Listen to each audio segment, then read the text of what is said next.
Hello, ladies and gentlemen, and welcome back to Cities Skylines.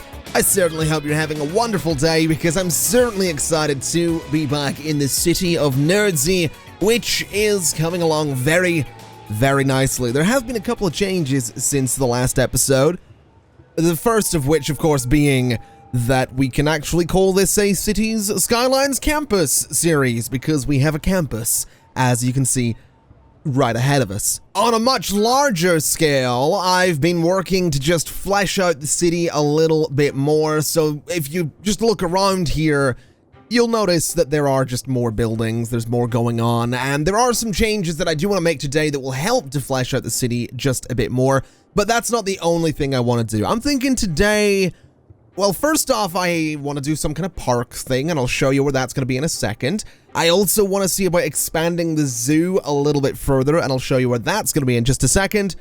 But first, I want to walk you through one of the most fun things that we've done, that we mentioned we'd do in the last episode, that is done in this episode, that I think just looks kind of cool. I mentioned that I wanted the campus to feel like it was surrounded by really tall high-rise buildings. So all of these buildings are offices, and I did do the thing where I put a key in here and have these buildings raised up a little bit further with a key behind them, which is where the highway is. I actually went in and I moved this road at the top end of the campus area so that it's actually parallel to the highway, so that the keys are then parallel to both the highway and that road, and I think it looks absolutely fantastic. From here, from this angle, you don't really notice that anything's going on, but it just adds to the idea that, you know, there are more buildings there, that it is a much bigger city than it currently is, and we will probably put some high-rise buildings on that side of the highway as well. I didn't really think about doing that today, and I realized saying that out loud is the first time I've actually thought about putting high-rise buildings on that side of the highway, which is going to be tricky because I have no idea how I'm going to do that, and I realize I may have just dropped myself in a bit of trouble. Anyway, we'll not worry about that right now. That's going to be for, like, future me to deal with, and future me is going to be hating present me for not figuring that out, but we'll figure that out together someday. In terms of other changes, this area in here has had a bit of a tweak. I decided to just start putting some buildings in here. I wanted to adjust some of the roads so that they follow this main road a little bit better, so we have buildings on the back of that. And other tweaks include this area. Cozy Park. I don't believe we had that last time either. It's going to fill up and be nice and cozy someday. And then aside from that, two more things to cover. The first thing is that this area now has self-sufficient housing, because I thought it would be a nice area for it. I thought it would look kind of interesting, kind of funky, and, you know, like something that might just be like a nice neighborhood to live in. There are a decent number of complaints from people who are having these, what do you call it, noise complaints. It's noise pollution. There are fixes for that, and I'm figuring that maybe we do get that done right away to stop people from complaining. So basically we can swap out these main roads with medians for the roads with the trees on it. And the trees do actually lower noise pollution. That's something that I always forget about. I always just use these roads as purely decoration, purely as a means of, you know, looking like a bit of a fancier neighborhood or something, but they do lower noise pollution, so that is something I think would be a pretty solid idea for here. And this entire neighborhood can just have, you know, trees on the main avenues. It'll really just send the idea home that it's a fancy neighborhood, and I don't think "send the idea home" is exactly the right phrase I was looking for there. It'll really... drive it home? I don't know. There's a phrase there I'm really struggling to get. It's not, it's not "send the idea home." It's not that. That's not what that is. But okay. We'll not worry too much about that. It's a real, like, I'm recording this video really early in the day, and I made the mistake, and this is just going to be proof that I am a functional adult. Actually, before I tell this story, I want to talk about what I'm about to start building. This area here, you'll notice we've got keys along all of this. You'll notice the train tracks have slightly changed a bit as well. I actually want to put a bunch of buildings in here and make this into a park area, and then sort of do the same over here as well. So my thinking would be, first off, we can take that power pylon out of there. Second off, we can just connect through like that, and that'll power the city. But what I'm thinking we'll do is we can go in and we can say this entire stretch here is going to be offices. This entire stretch up to about there is going to be offices. We do have these weird breaks here that I'm not too big a fan of, but I'm not too worried about that either, because this is just going to serve as a means to sort of block the train tracks from view, which I think is going to be pretty important. I think I'm actually going to continue around to about there, I think, for these offices. And we do have demand for these. You can see demand-wise, we have nothing for residential, so getting these in here is going to be a good thing. But I want to get those offices in, and I'm thinking that maybe they could be... No, I don't think they are going to be super high-rise. I think they can be just normal offices. This area back here, though, is going to be a park. It's going to be a nice area to sit and relax, except for the fact that you are going to hear nothing but trains, because there's, you know, a solid 7 train tracks right there. Anyway, that's what I want to start building. That's what I'm going to start doing. And while doing that, it is story time, because that is what this series apparently is these days. And I'm very much okay with that. So, I mean, I'm not complaining. So, as evidence of the fact that I am, in fact, a functional, mature adult, I decided in all of my wisdom that it would be a good idea to, instead of having a proper breakfast today, I figured it would be a good idea to have ice cream. Yes, the same ice cream that I've talked about before. We still have it because there were, you know, 1.7 gallons, I think. Yeah, we still have plenty of it left. We have over half of it left, in fact. It's taking a while to get through. But I decided, because I went into the kitchen, I'm like, I kind of want breakfast. You know, I'm feeling a little bit sick today. So, you know, I should get something that's going to make me not feel sick. And I looked through the fridge, I looked through the cupboards, I looked through the drawers, and I'm like, I don't really see anything here that I really want. What am I going to do for breakfast? And I thought, I lifted a bowl. I picked up a bowl, and I looked at it, and I'm like, huh. I mean, I could have ice cream. You know, there's no one's going to tell me no. You know, everyone else is still asleep. Who's going to tell me, no, you can't have ice cream for breakfast? More so, I'm almost 26. Which is actually possibly a detriment to this story, the fact that I'm almost 26. That's probably really just reassuring the idea that I am a functional adult. Anyway, at a solid, I would estimate 6 a.m. this morning, I went out to the, we have 2 freezers. We have like one that's not outdoor, but it's in like the front of the garage, and then in case you're wondering as well, like I've mentioned before that my office is in a converted garage. The garage was sort of split into 2 spaces. The front of it is accessible through like the large door, I guess, like a typical garage door, the one that you drive a car through. And then my space is through, well, my space is a social media site that might still be going. I don't know.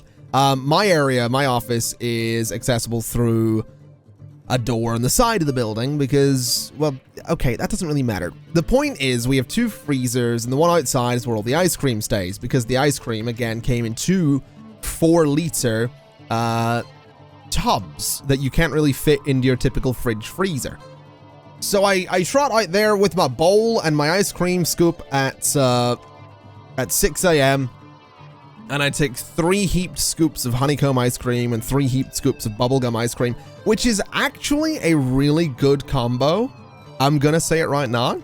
I was genuinely quite surprised to find that honeycomb and bubblegum sort of work together.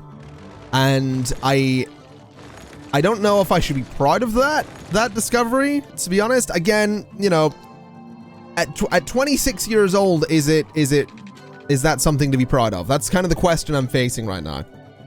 Is that something I should be proud of, or is that something I should just stop talking about? Well, maybe never know.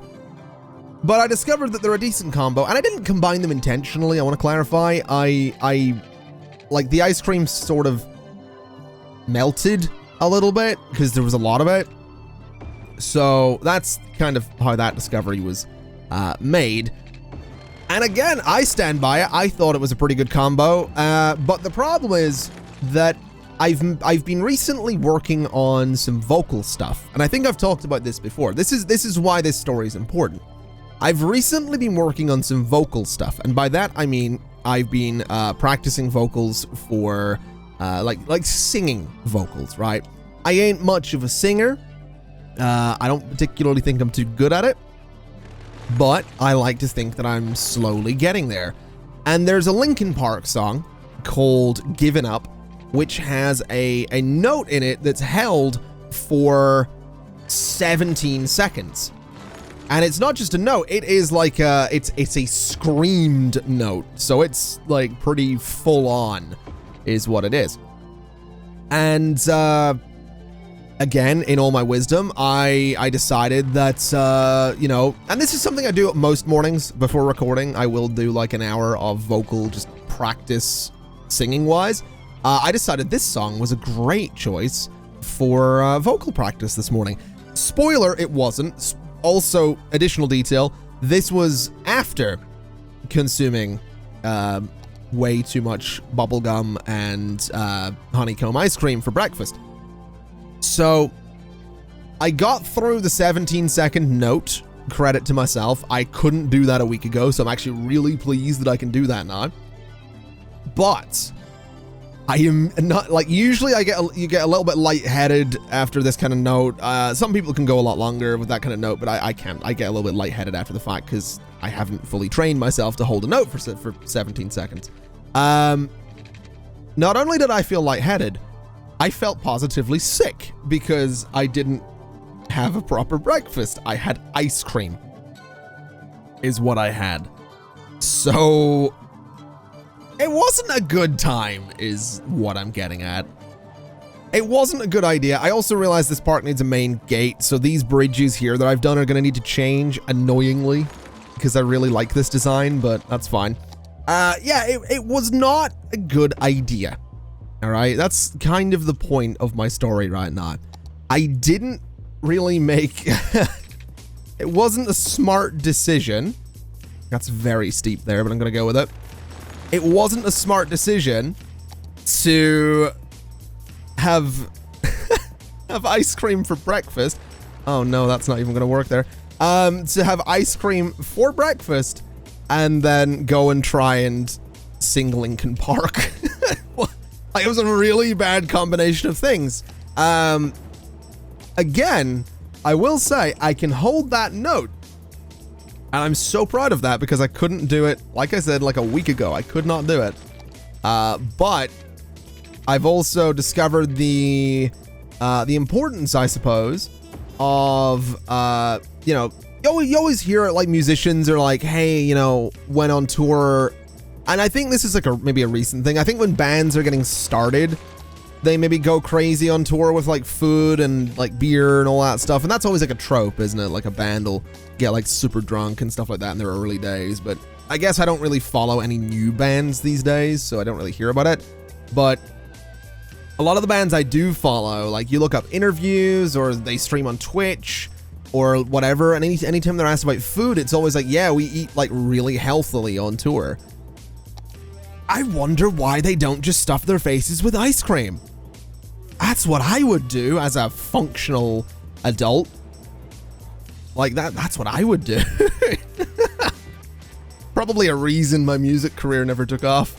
Just probably for the best, really, for my own health. But yeah, it was an interesting morning I've had, is kind of the point of that story. It's been a very interesting morning. That's all I can say on it. It's been a morning. I wouldn't recommend doing what I did. I wouldn't recommend stuff like on their own, sure. Like I do a lot of things as an adult that I wouldn't have got away with as a kid, as like little like rebellious nods back to me being like a teenager. One of those things is I never wear matching socks. And I think I've told this story before. But I never wear matching socks. If you ever meet me, and for one, I make a point of having my, I wear a lot of like I don't want to say skinny jeans because I'm not really skinny and they're not exactly like your typical skinny jeans. But from my emo days, I've sort of carried forward the skinny jeans thing and stuff like that. And I like fitted clothes, so skinny jeans fit into that. I always roll the bottom up a little bit.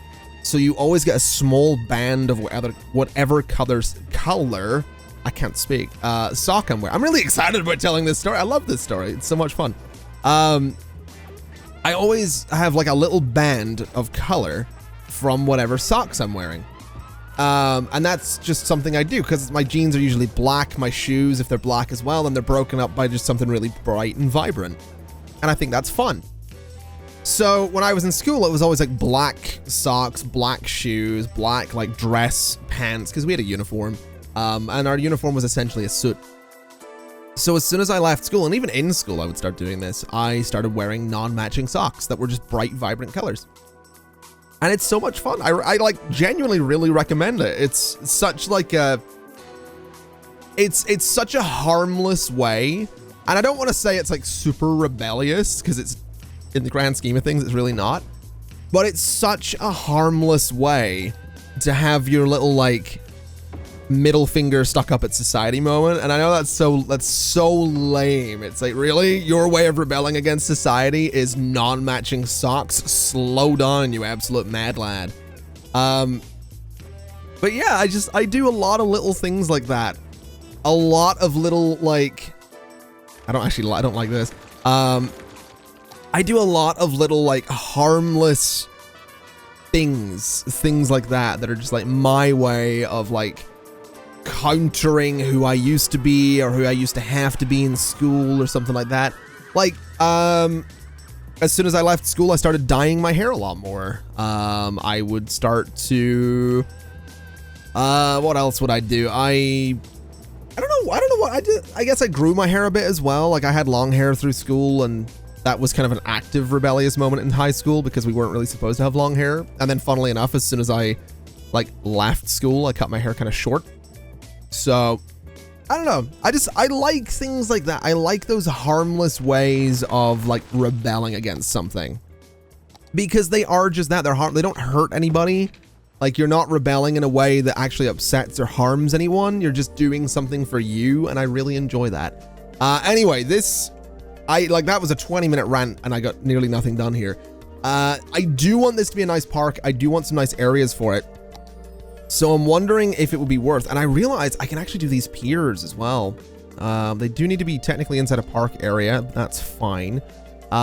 They are like way off the ground, by the way, these things. Like they are so high up, but that's probably okay. I do want this in here. I think I do want the chessboard. I'd love to put it over there, but that area is going to be... Well, I was going to say that area is going to be inaccessible. It might not be. There might actually be a way here. What way does this road need to go? That way? No. So this road needs to go from about there. And then I want to raise it up. So let me do this. Let me turn off actually keep guidelines on. So keep it elevated. Turn off grid snapping because that's messing with me a little bit.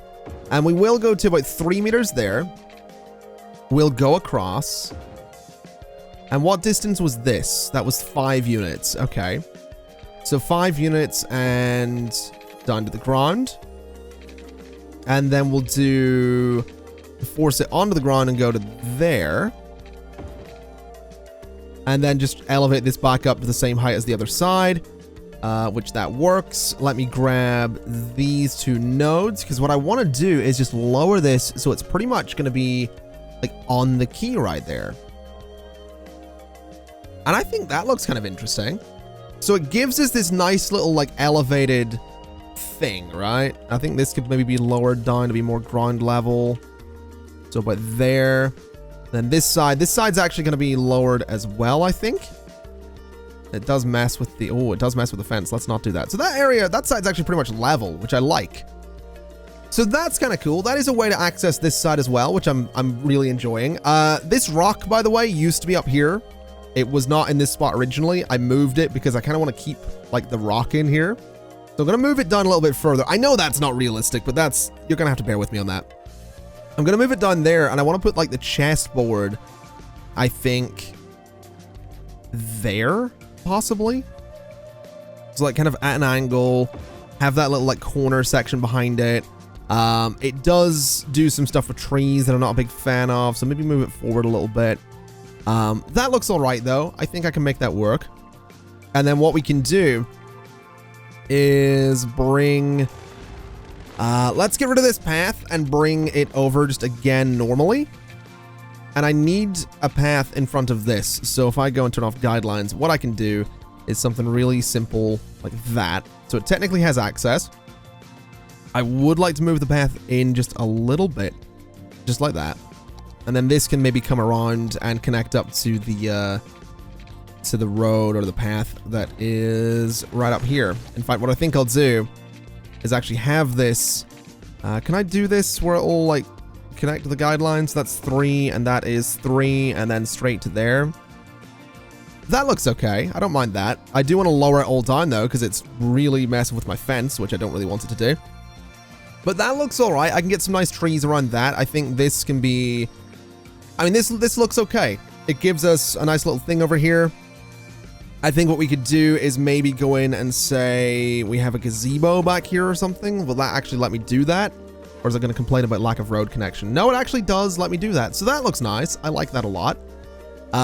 We could maybe do like a little gazebo down here as well, looking out over the water. In fact, if we did one of these things, that would give us an excuse to have a gazebo there, but maybe not.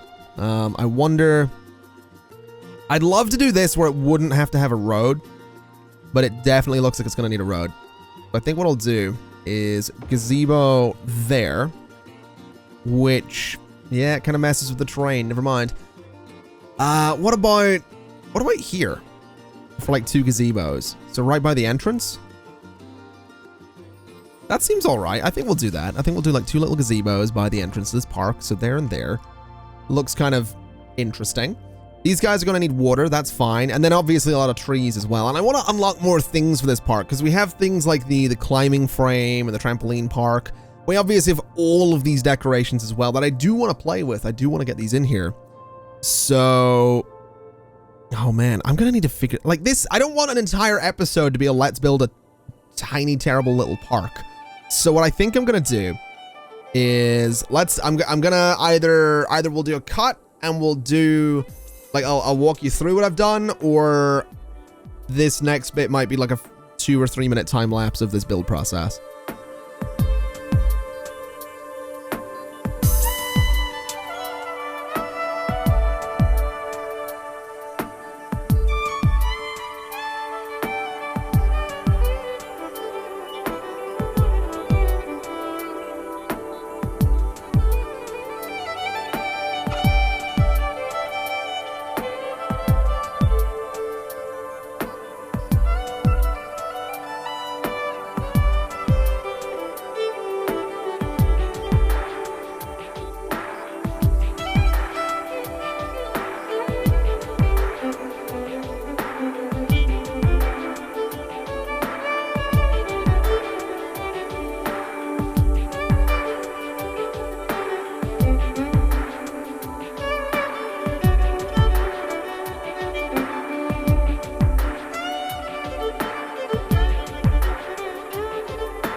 Okay, so that took a little bit more than 5 minutes to do, and it's not done yet.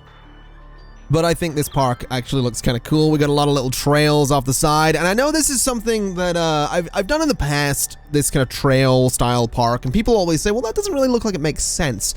Why would why would a city council or, you know, governing body, as it were, why would they do something where, you know, it's this really uncontrolled, like kind of messy looking thing? And this is a thing that happens. Like, there's parks kind of like this in Northern Ireland, at least, and they are easily some of my favorite types of parks. Those parks where you have your fixed path and you have your areas to go. You have your little pier or your gazebo or whatever, but you also, on top of that, do have these little bits that are sort of off the trail that, you know, there are clearly people that have been there. You know, you've got not footprints, but you have these like dirt paths and all that stuff. I just think it looks really cool. I think it looks really nice.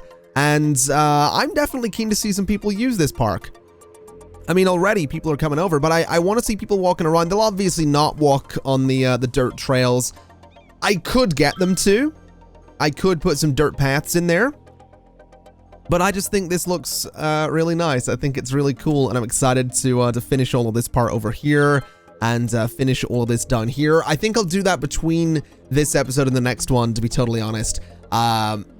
But we're by no means done. We are by no means done with today's episode, because I actually want to expand the zoo as well. I think I mentioned getting into doing some farms.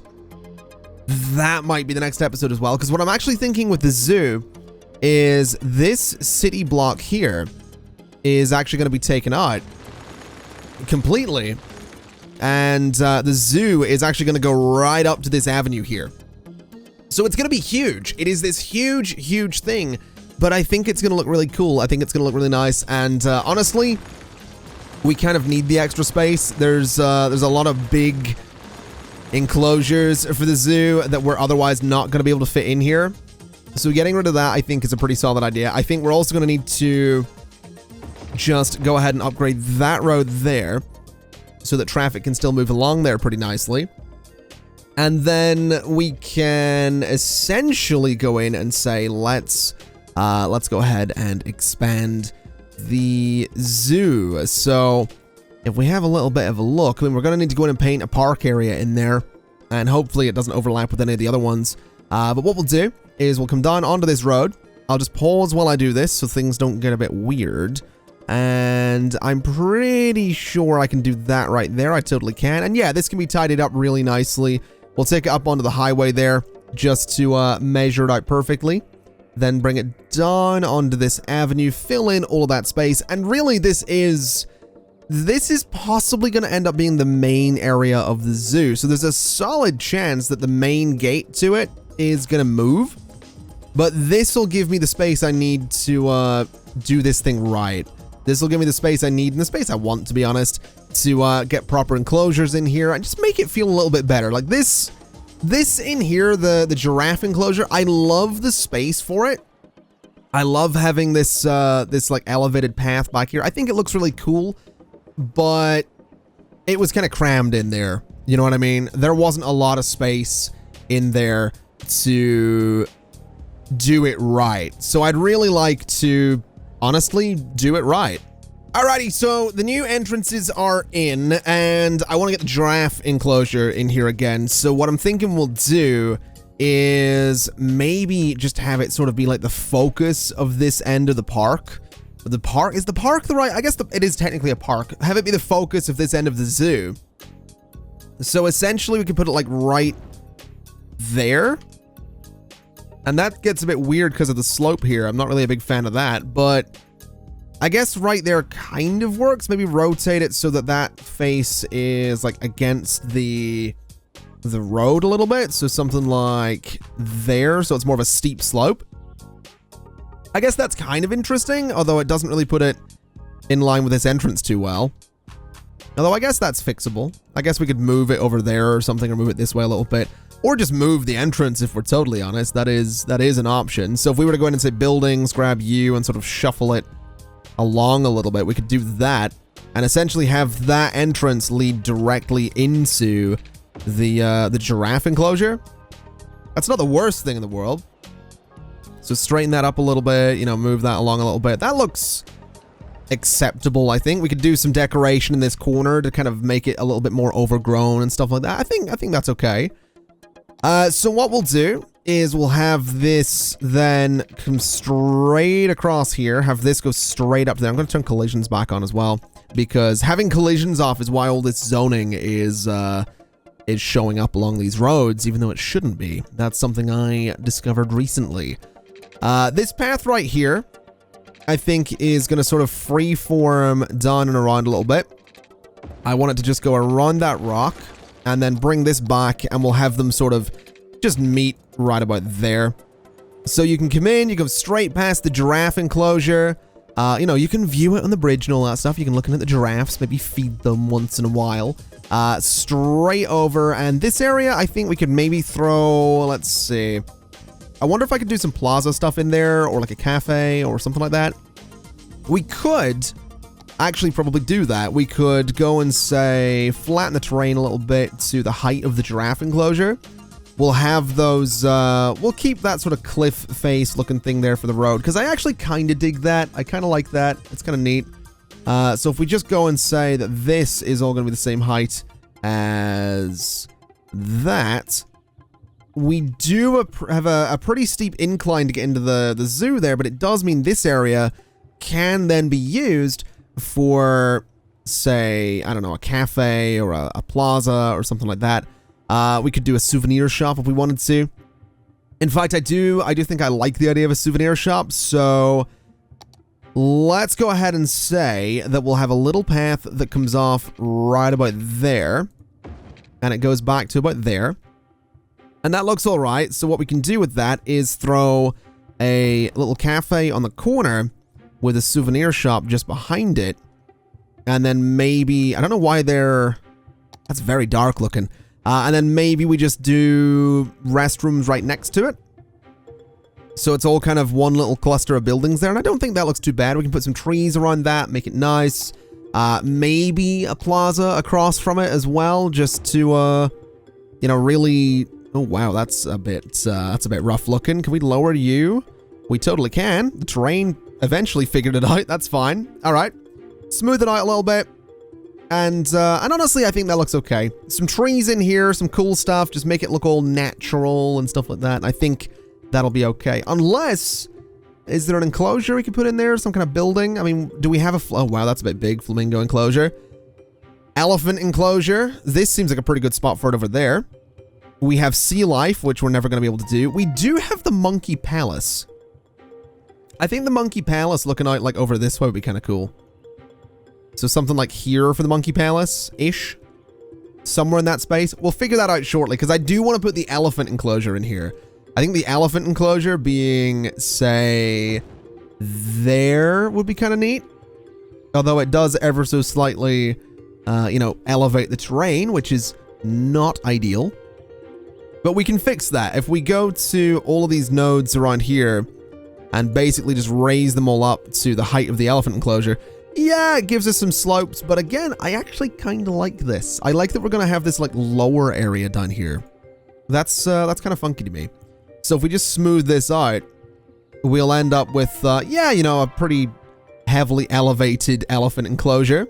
But I don't mind it too much. I kind of like it. And I, you know, smooth out some of that area. Just so we kind of have the shape still there, you know, so this bit's elevated, but this is lower, and that's kind of okay. You come through, you kind of see the cliffs and all that stuff. You know there's animals up there. You'll drive and see a giraffe poke its head over. You know, maybe it sticks up a middle finger at you when you're driving by. There's not really a lot you can do about it. It's a giraffe, you know, it is a wild animal, so really you can't complain, you know. It's just going to be doing what it sees the kids in the park doing. That is... Have I told, I don't know if I've told this story before. If I'm repeating myself, I'm sorry, but I love this story. So there used to be like a zoo thing in my town, I believe. There was something similar to a zoo. It wasn't a zoo, it was an animal park. I think that was the distinction. It wasn't technically a zoo. And there used to be, I say used to be, there used to be an animal park, end of. It's not there anymore.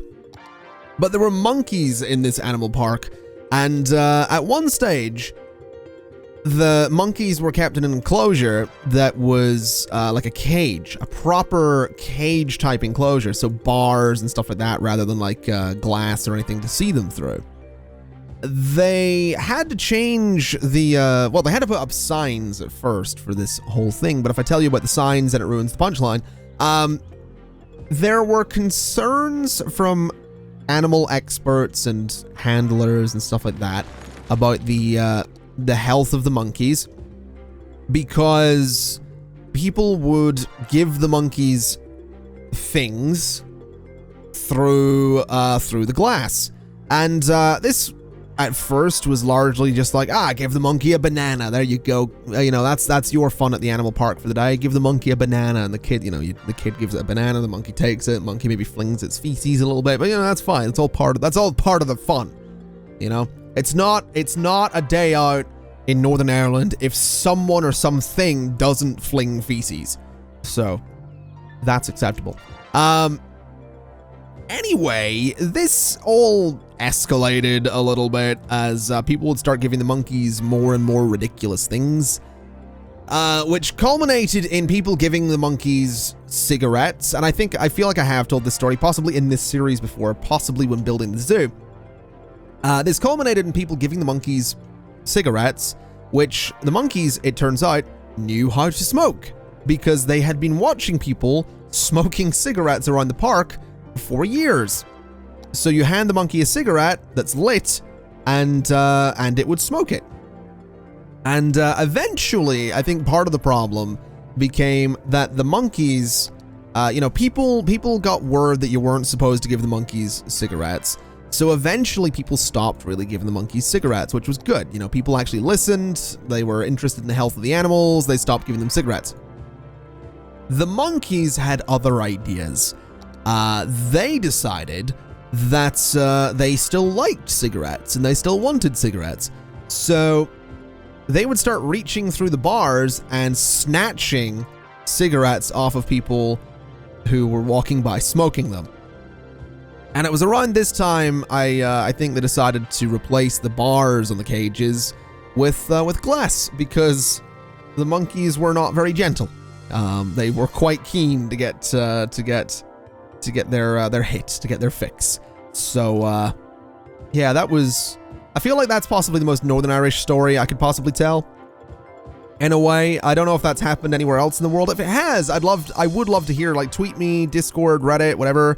I would love to hear like any ridiculous zoo stories, I guess. Nothing like, nothing sad. I preferably, like, there's some really sad stories. Like that monkey story is kind of sad when you really think about it. Like the monkeys became sort of addicted to cigarettes.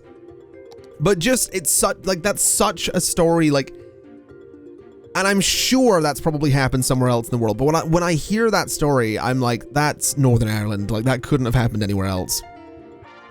And again, it probably has. I love that story. It's such a, like, I should point out, I had an uncle who is sadly no longer with us, who who did this. All right, I think that's maybe why the story is like kind of special to me, because this uncle, like, I never saw him do it. At least I don't ever remember him doing it.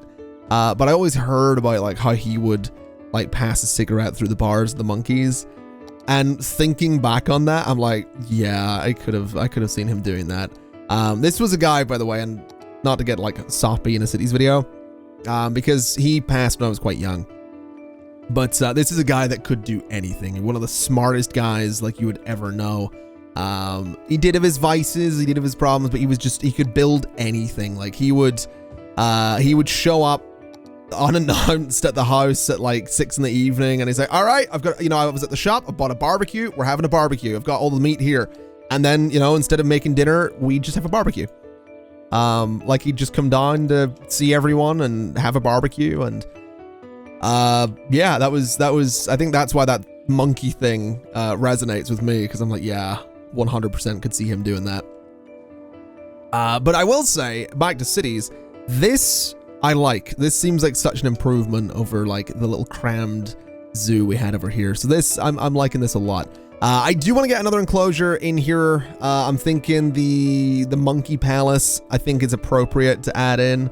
I'm not really sure where. I kind of like the idea of down here somewhere, like maybe there-ish could be a good spot.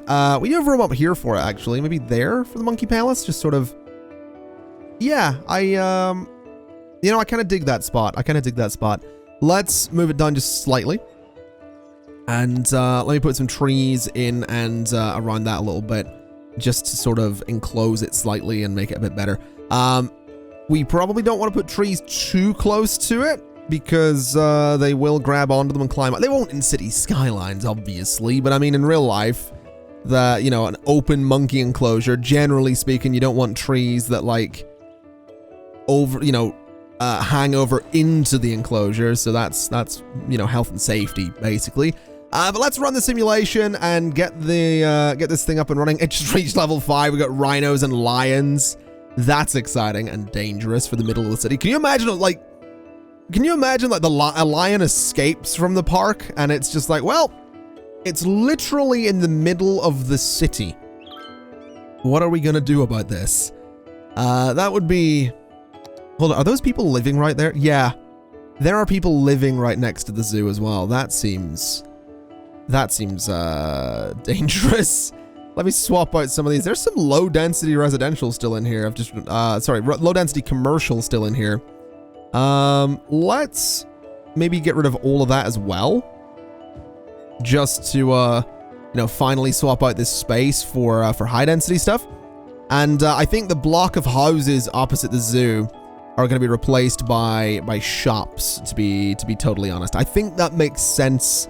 You know, a lot of them will probably be those kind of stores that like capitalize off the fact there's a zoo there, so they're all going to be like merchandise and stuff like that. But that's all right. Let's go in and just paint everything in there. All of those are going to be shops. Those are not. Then all down here can be shops as well. There are still people living opposite the zoo, like here, but I'm not too worried about that. Let's just get all of that built up as quickly as it possibly can. Take you out though and just replace with residential. All right. So that'll hopefully all build up. These offices are building up as well, so that's good. It means that the train tracks back there are slowly being hidden, which is kind of what we want. This park, actually pretty popular, which is super neat. Interesting to see that there's some old age pensioners that can, you know, levitate. That's cool. But this is nice. I think this is gonna look awesome, man. I realized that we didn't really get around to doing much with those farms, but I'm super pleased with how the park looks. I think the zoo is, you know, it's a nice improvement. These guys here are complaining about water because of course they are. I totally forgot about that, didn't I? So just bring that around slightly. And yeah, I think that looks all right, honestly. I mean, it's a nice area. I think it looks all right. I genuinely feel like I've done absolutely nothing in this episode, and I'm so sorry for that. Hopefully the one-man podcast thing is still holding weight and water and carrying itself, because if it isn't, then this is gonna be like, it's like, really, man? You did like an hour-long episode? I don't know how long this is gonna be. It's over an hour, well over an hour of recording, almost 2 hours of recording at this point. So it's like, really? You did an episode that long and you built a park? That's it? Yeah. That's what we did. Ladies and gentlemen, thank you so much for watching. That will do us for today. Next episode, I want to get onto the farms. We will also probably, to be honest, between episodes, I think I will finish the zoo and finish this park, and then I'll do like a nice little overview of everything that I've done. I don't really want to expand the city too much.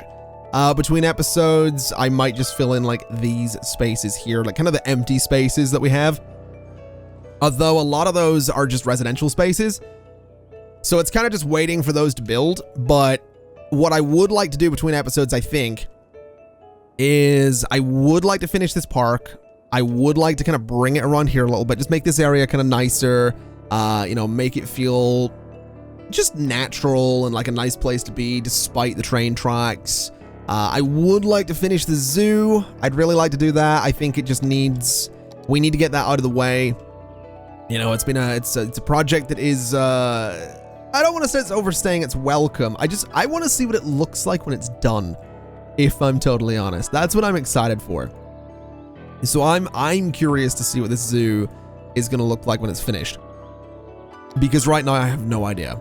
So hopefully we'll find out in like an episode or two. I think the port, it's not done, but like the thing with the port is you can come down in here and look at it and be like, oh yeah, that's a functional port. Like, ignore that part. But this part over here, you can be like, oh yeah, that's a functional port. And then you look behind it and it's not, but it's getting there. This area is honestly probably going to be just a big industrial zone. At least back here will probably just be big industrial. This will probably be offices, just because it means that people getting off the train can kind of come around in that way into the city, meaning they don't, you know, get off a train and go straight into an industrial zone. So that's kind of my thinking there. Hopefully that works out. But ladies and gentlemen, thank you so much for watching. It's been my absolute pleasure as always. And as always, I'll see you next time. Bye-bye.